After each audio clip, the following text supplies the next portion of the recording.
Another white police officer charged with the murder of a black man. Explosive allegations against the president from his former national security advisor. And Aunt Jemima is no more. Here's what you need to know.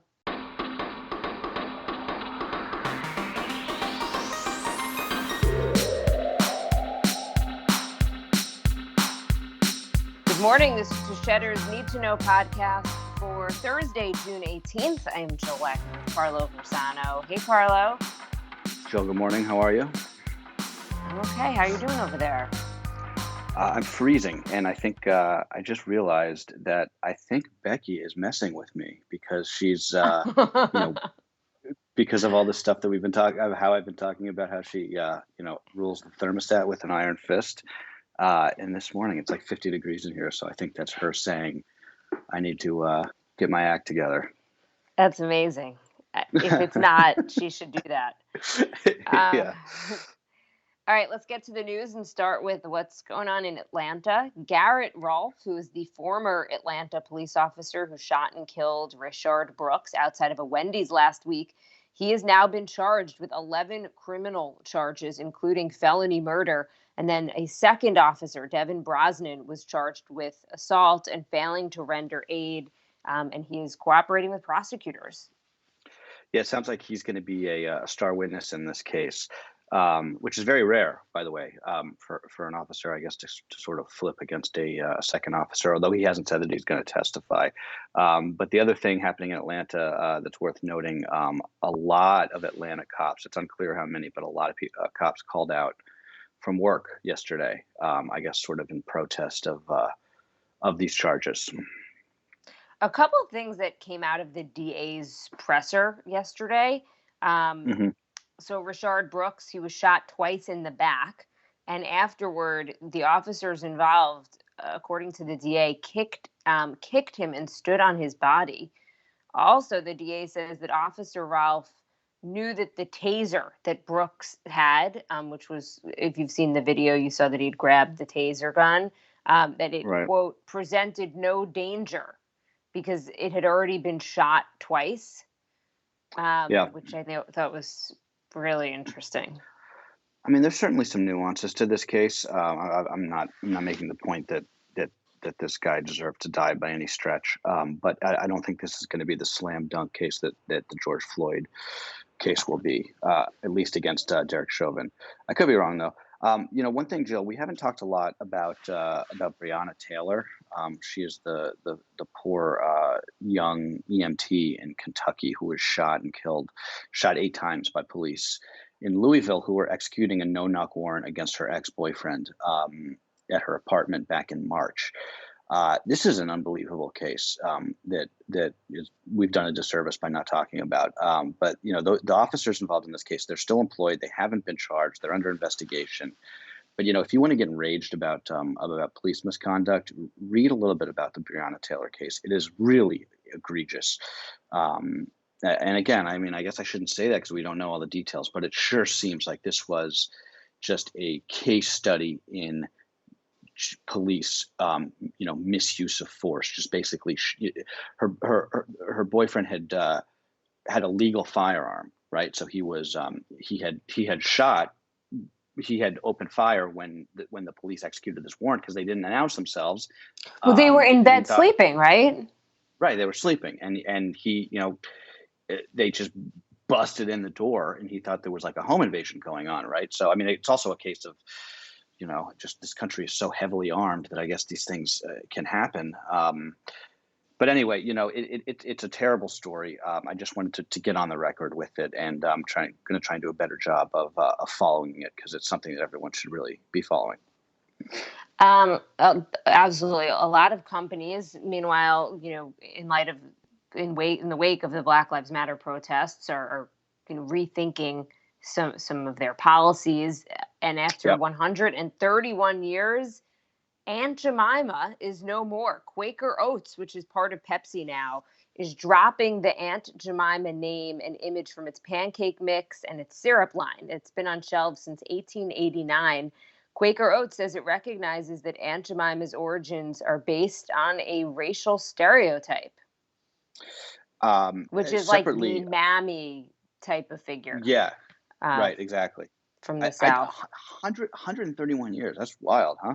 Um, some other headlines in this sort of sphere. Mars Foods is going to quote evolve its Uncle Ben's rice brand, and Conagra Foods, which is another one of these big food processors. They say that they're reviewing Mrs. Butterworth's syrup line, which they own.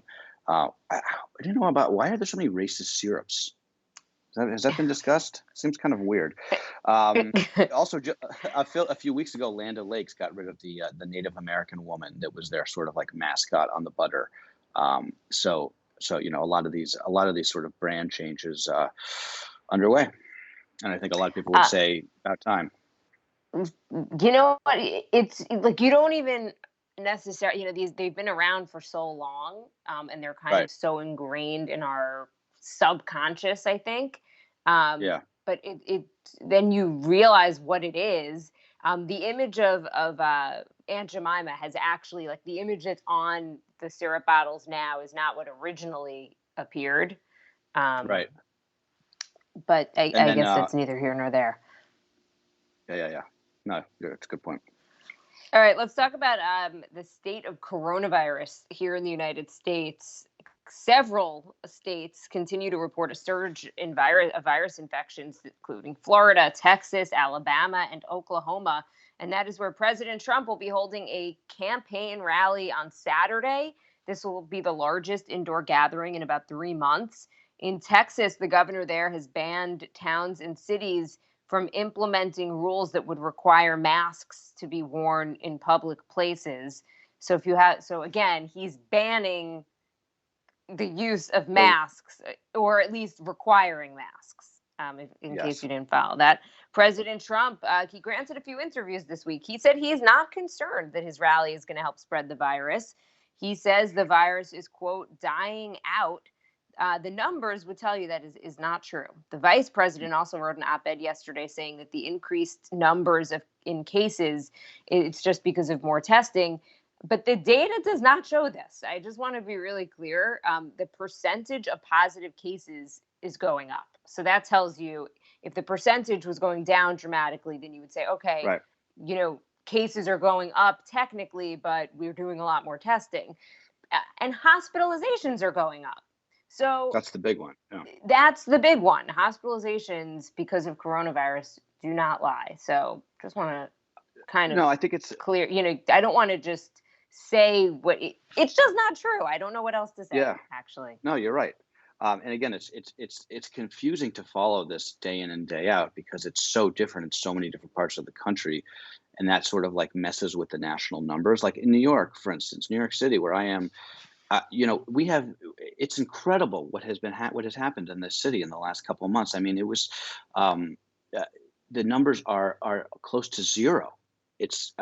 We've crushed the curve, and knock on wood, God willing, it doesn't come back here. But um, you know, speaking of New York, we're going to start Cuomo said that we're going to start the second reopening phase on Monday, which will allow offices to go back. It's going to allow hair salons to open, real estate to you know, showings to start again.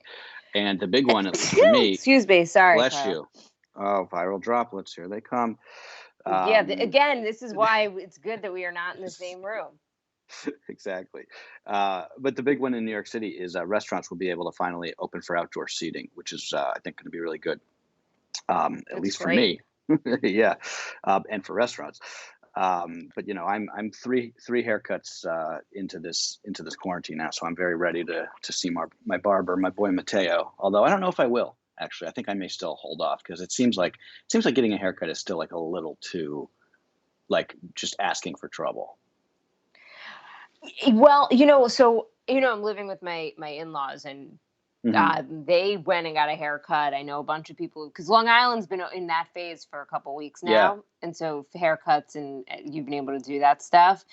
I'm not ready. I think my hairdresser is doing. He's been upstate and he's doing the rounds. He has a bunch of clients booked over the Yeah. weekend, and he's going to go outside with a mask and cut everyone's hair. Um, my hair. Spoiler alert: I'm not a real blonde. And so my What? hair is at the point where it's like it's just turning brown again. But when you get I don't know if you know this, but when you get your hair colored, most women, I mean, it is like a 3-hour process. Right. I don't know if I'm ready to sit in an indoor Yeah. place for 3 hours right now. I mean, for most guys, it's a lot quicker than that Right. to get a It's also a long haircut. time to be wearing a mask. Exactly. Look, I think we're going to figure out this new normal and what we're comfortable with, and as time passes, we'll see if cases climb, and we have tracers in place in New York, so we'll be able to Yeah. see where the spread is happening. Um, but everyone has to do what's right for them. Yeah. Also, Yeah. a little sign of the times: Governor Cuomo in New York done with his daily pressers. I mean, Yeah. I'm for people who are not in New York, I can't stress the lifeline that this was for so many of us. When I think back to March, late Yeah. March, early April, no one was leaving the house, and except for essential workers, and this was how we knew what was going on. Yeah. I don't know. People like my husband, who's not really that interested in news, like we stopped what we were doing when these press conferences came on. And I know a lot of people did the same.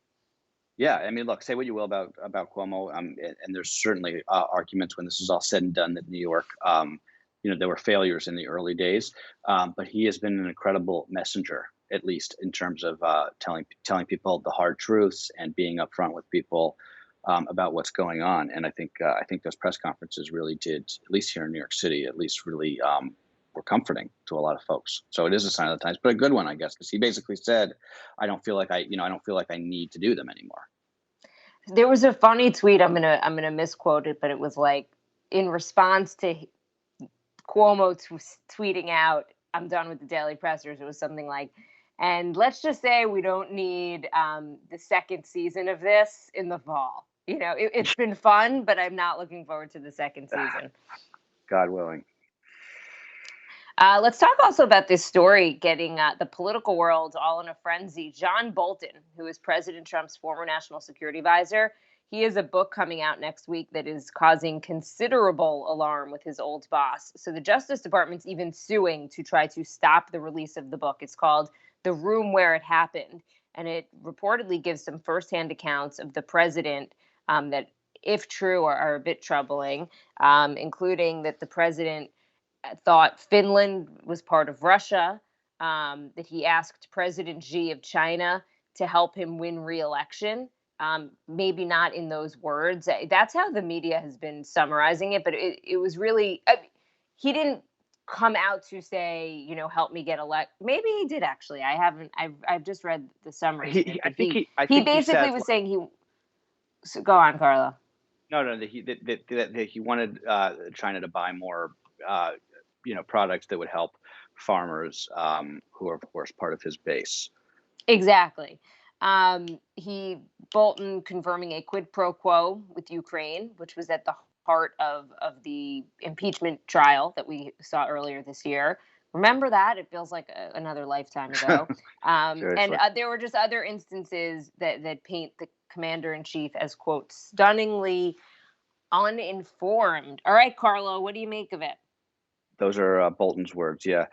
The biggest allegation, I suppose, in this is that, according to Bolton, Trump endorsed and encouraged President Xi of China using concentration camps to round up religious minorities. That's the thing that really stuck out to me. But Jill, I hate this, and we're gonna have to beat that. Sorry about that, folks. Sorry, pardon my French, but I hate this stuff. I hate these people. I hate these books. I hate these publishers. In this case, it's Simon and Schuster, who's basically just going to profit off of this book as the country is essentially falling apart, at the seams here. The audacity of this guy, John Bolton, to write in this book that Democrats should have impeached Donald Trump on more charges, when he, John Bolton, refused to testify in the impeachment trial over the Ukraine stuff, which he says in this book is even worse. I mean, get out of here. Get out of here, dude. Like, you were there. You did nothing other than take notes for a book that you're hoping is going to be a bestseller. John Bolton is not a patriot. John Bolton is not a whistleblower. He is a grifter. He is a hypocrite. He is the absolute worst kind of Washington, D.C. freak. And, that said, assuming what he writes is true, which again, we don't know. Is it surprising, though? I mean, the idea that Donald Trump is like a different person in private than he is in public, I think has been fairly well debunked at this point. So I don't think this is going to change anything. I don't think anybody cares, to be honest. I don't think anyone's going to buy this book. I think it's already the number 1 bestseller, Carlo. Is it? Okay, shows what I know. I wouldn't want to read it. I think I get your anger over the fact that he wasn't willing to testify for the House in the impeachment trial, and I get it. It's very hypocritical. Now they're saying, to your point, but I find these accounts somewhat interesting. Either way, I think that the behind the scenes is fascinating. Whether taking it with a grain of salt. J.D. Durkin, who is our politics correspondent, our White House correspondent, he tweeted, "Today we learned that the president of the United States asked China to help him win re-election, and people are hardly batting an eye." And I do think that that's some good perspective for where we are in 2020. It is like these, in any other year, with any other president, any of these allegations would be so shocking. Yeah. I mean, and here it's like, okay, whatever. We've got 20,000 new coronavirus cases a day. We've got 100 and I lost track of how many people have died in this country from the virus. We have racial strife. We've got so much else going on. Yeah, I think that's, we've got 1 in 4 people out of work. And look, people, when it comes to the president, people have made up their mind. Like, I find it very hard to believe there's people right now that are like really on the fence about President Trump. I mean, I guess there are some, but I don't think John Bolton is going to be swaying them either way. So the thing about Bolton that actually is kind of interesting is that he is a Fox News guy. That's how the president found him. So for people who are of the camp, the media just hates Trump, and they don't care and they don't believe anything about him. And then the other camp, which will believe anything and hates, the hate Trump or love Trump camp. Bolton is a right winger. He's part of that Fox News universe. So it's possible that there are people who might be swayed who would otherwise, poo-poo something like this or discount it. So I don't want to stay on this, but I do want to mention one thing that I thought was actually really hilarious in reading the excerpts. So apparently Bolton says that the thing that he was most upset by was when President Trump had decided not to bomb Iran at the last second. He had ordered those bombers in the air, and at the last minute, President Trump said, it's going to cause too much collateral damage. I don't want to do it, and called it off. And Bolton was incensed by this, and I'm like, that's one of the best things that President Trump has done in the last 3.5 years, right? Like, what? It's amazing to me. I remember that day at work too, Carla, when we're like, are we going to end this podcast and find out we're at war with Iran? Yeah. Okay. Typically, it's just, again, switching gears. We don't cover missing girl stories here on the podcast, but this one, so big in its time, it's certainly worth mentioning. German authorities now say that they have concrete evidence that Madeleine McCann is dead. If you remember, she went missing in Portugal in 2007 when she was 3 years old, and it sparked a global manhunt and media frenzy that lasted years. Well, earlier this month, police in Germany announced that they were investigating a convicted pedophile known as Christian B. in connection with the McCann case. He is the number 1 suspect now, and he is currently in jail for other sex crimes. If you're younger than 30, probably you probably don't remember this case, but Jill, I don't know if this was an absolutely massive story when it happened. I mean, I just remember covering this case when I was working at NBC constantly. It was just like every day on the Today Show. What's the latest with Maddie McCann? It was huge, and it was in Europe, it was in the U.S. So this is really sad, but I guess probably inevitable at this point. But if you're interested in this story, Netflix did a very thorough docuseries on it maybe a year ago. That was quite good.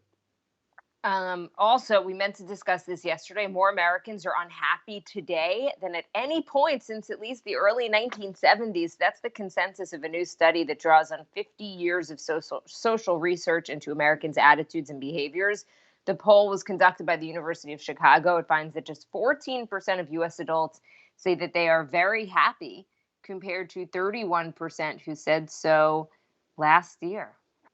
It's never that number has never gone below 30, and now it's down to 14, which is pretty shocking. At the same time, though, like, 14% seems a little high. Like, are there a lot of people out there right now who are just like really thrilled with how things are going? I don't know. Although I guess happiness is a state of mind, right? Like it's not all about external factors.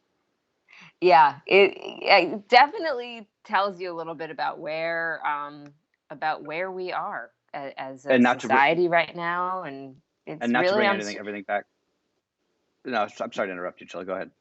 No, I was gonna just ramble about my life. But what's going on? No, I was just gonna say, not to bring everything back to the president, but this is the kind of number that if you're an incumbent president, is a disaster, right? The feeling of the country being on the wrong track is one of those questions they ask in polls that is really one of the most illuminating questions more than anything else. And this is sort of like that, right? Because if people think that the country's on the wrong track, or if they think that they're not happy with how things are going, they vote out the people in charge, right? And in this case would be Republicans in Congress and the White House. But this is also just personal misery. I mean, and I know that you're correlating it because you can have if you feel like everything's great and this country's on the right path and you're happy, you just want to keep the status quo. But the fact that this is kind of just people's personal happiness and people are miserable right now. And it's sad. It's really sad. I think we can all get it. If you don't have a job, if you can't go out and see your friends and family, I mean, we downplay it, but these are really our social connections are important. It's what makes us human. No, you're absolutely right, and this has been a tough year. There's no question about it. Okay, well, on that lovely note, one thing to make you happy will be checking out our YouTube page, youtube.com/Cheddar Live, where we're posting these podcasts every day, and you can watch them in living color. I'll stop promoting this after a few days, but we want to get some more people to check out. Sure, you will. Yeah. I'm just kidding. No, it's crazy to do it in living color. Carlo, that's it. That's what you need to know for Thursday, June 18th. Tomorrow's Friday, everybody. Right. Yay. We made it again, another week.